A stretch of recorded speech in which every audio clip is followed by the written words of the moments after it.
Hola muchachos, hoy vamos a trabajar con la lectura, con el nivel de lectura inferencial. Todas las pruebas, ya sea PSU, CIMSE, etcétera, todas las pruebas que sean de comprensión lectora, tienen un 50% de preguntas de tipo inferencial. Es mucho. ¿Por qué razón? Porque aquí es donde varios de nosotros fallamos en la comprensión, ya que tenemos que trabajar un poquito más mentalmente para llegar a las respuestas correctas. ¿Qué significa inferir? Inferir lo hacemos diariamente, sin que nos demos cuenta. Por ejemplo, cuando vemos a nuestro amigo que está sentado, el rostro un poco serio, con los hombros hacia adelante, decimos, ¡oh! Algo le pasa, está triste, ¿cierto? Eso es inferir. Cuando vemos la cordillera tapada en nubes, ¡ah! Va a llover. Eso es inferir. Y la inferencia la trabajamos diariamente, pero no nos damos cuenta. Y es por ello que cuando leemos e inferimos nos cuesta un poco más. Inferir es tomar todos los elementos del texto, relacionarlos para llegar a una conclusión. La inferencia es extraer información que no está dicha en el texto. Por ello es que tenemos que leer y pensar. Es trabajar un poco más el cerebro. ¿Por qué razón? Para llegar a esa información que nadie la dijo, pero nosotros sabemos que está presente. Por ejemplo, en el texto de las sesiones anteriores se llama prejuicios. Leámoslos nuevamente para saber qué elementos inferenciales podemos encontrar aquí. Entonces, nuestro objetivo de lectura es para extraer información que nadie dijo. Prejuicios. Jairo corre raudo por nuestra población. Hay 3 tipos persiguiéndolo muy de cerca. Sabe que Gerson y Yanira fueron pillados, pero piensa que hoy no le tocará a él. El pasaje entero, expectante, mira de reojo la persecución, entre las rendijas y cortinas. Un último esfuerzo para llegar al portón y estará a salvo. Solo le queda un par de pasos. De repente se oye un golpe seco. Todos en el pasaje contienen la respiración. A todo pulmón se escucha el grito. 1, 2, 3 por mí y por todos mis compañeros. ¿Qué preguntas inferenciales podemos hacer en este texto? Tenemos, ¿por qué la historia se llama Prejuicios? En ningún momento del relato dice, esta historia se llama Prejuicios porque no está explícito, lo tenemos que sacar nosotros mentalmente. Entonces, ¿qué elementos claves podemos considerar en este cuento para llegar a la conclusión de por qué se llama Prejuicios? Por ejemplo, tenemos la palabra población. Nosotros socialmente a la palabra población le damos una connotación negativa. A las palabras como Gerson y Yanira tienen una carga potente social de que Gerson y Yanira los asociamos a un nivel social bajo, o más coloquialmente le decimos flight. Y también el concepto de que los van a pillar, la persecución, que todos están mirando, todo el acontecimiento apunta a que podría ser que estos personajes estén arrancando de un policía, o porque los van a atacar, o porque hay narcotraficantes. O sea, uno va armando una historia paralela a lo que realmente es. Y finalmente nos damos cuenta de que son niños que están jugando a la escondida, por el 1, 2, 3 por mí y por todos mis compañeros.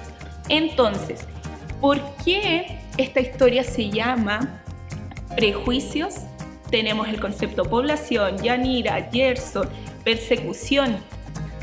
Entonces, la respuesta correcta ¿a cuál sería? Piensen ustedes.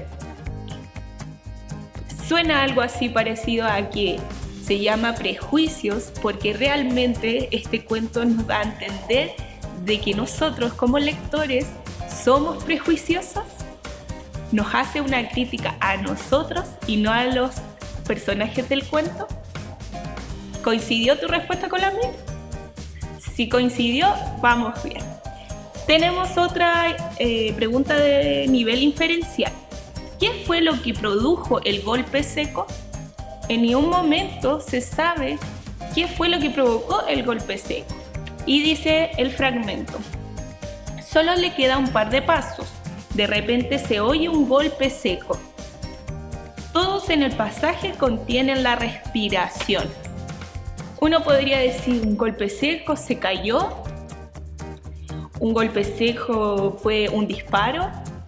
Pero hay una frase clave cuando dice: a todo pulmón se escucha el grito 1, 2, 3 por mí y por todos mis compañeros. Si yo relaciono ese grito con el golpe seco, nos vamos a nuestra experiencia como seres humanos, que todos, la mayoría ha jugado a la escondida y sabe que para librar a los compañeros y a uno tiene que golpear la muralla donde contaron. Entonces, ¿cuál era el golpe seco? ¿Qué produjo el golpe seco? La respuesta se parece a que el golpe seco fue el golpe a este portón donde tenían que librarse. Si la respuesta fue así, realmente existe una lectura inferencial. Luego tenemos significados de palabras. Siempre hay preguntas así en cualquier tipo de prueba de comprensión lectora. Por ejemplo, ¿qué significa raudo? En ese minuto, cuando nosotros estamos en una prueba, no tenemos acceso a diccionario. Entonces tenemos que apoyarnos al texto con el que estamos trabajando.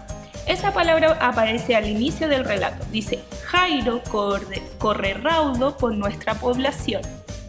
¿Qué significará raudo? ¿Será rápido? ¿Será velozmente? ¿Será desesperado? Raudo puede ser que va velozmente o rápido. ¿Por qué razón? Porque en mi mente yo veo a Jairo a correr, y si va a este lugar donde tiene que dar ese golpe seco para decir 1, 2, 3 por mí y todos mis compañeros, mi experiencia me dice: tengo que correr velozmente. Y si lo llevamos a la comparación del diccionario, realmente es así la respuesta correcta.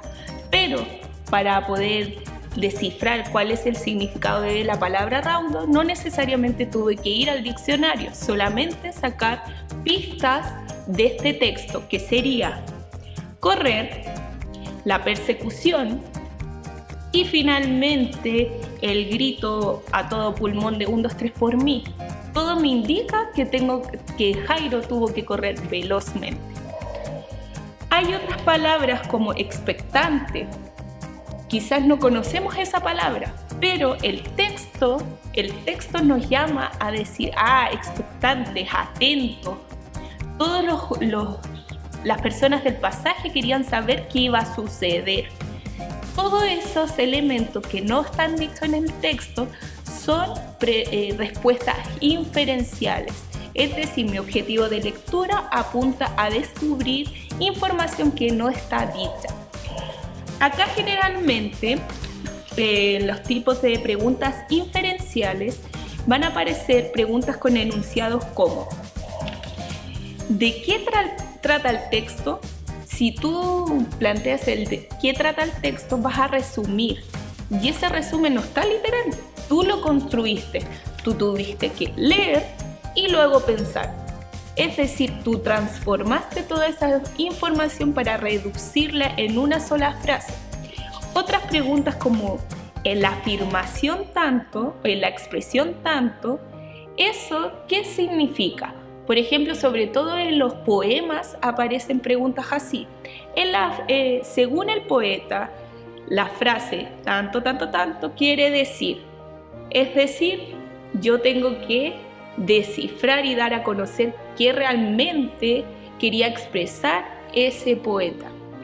O también preguntas como: ¿qué tienen en común tales personajes? ¿Qué tienen en común el párrafo 1 y el 5? Esa información no está literal. Yo la voy a tomar y la voy a construir para inferir esos elementos comunes.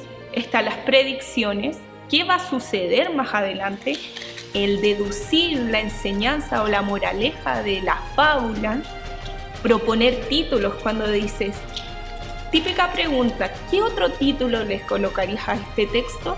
Eso es inferencia. Reconocer el tema principal. Por ejemplo, aparece el tema principal en el primer párrafo. En el segundo párrafo cambia la presentación de esa información, pero sigue con el mismo eje, pero no se dice cuál es el tema. Y en el tercer párrafo nuevamente cambia el enfoque de ese tema, pero tampoco se presenta textual. Pero yo sé que el tema principal, por ejemplo, es el amor. Eso lo tuve que inferir yo. Interpretación del lenguaje figurado. Por ejemplo, expresiones de canciones. ¿Qué realmente quiso decir el cantante? ¿Qué realmente quiso decir el poeta? Resúmenes. Todo eso es una construcción por medio de la lectura literal y la inferencial. Es decir, yo tuve que tomar marcas textuales o citas textuales, relacionarlas para luego llegar a esta conclusión. Recuerda, para inferir necesitas pensar un poco más lo que estoy leyendo, porque tengo que descubrir lo que no está dicho. Esa es la inferencia. Para ello, para que te vaya bien en este ítem, necesitas simplemente practicar y que tu objetivo de lectura sea buscar esta información que no está en el texto. Que les vaya muy bien.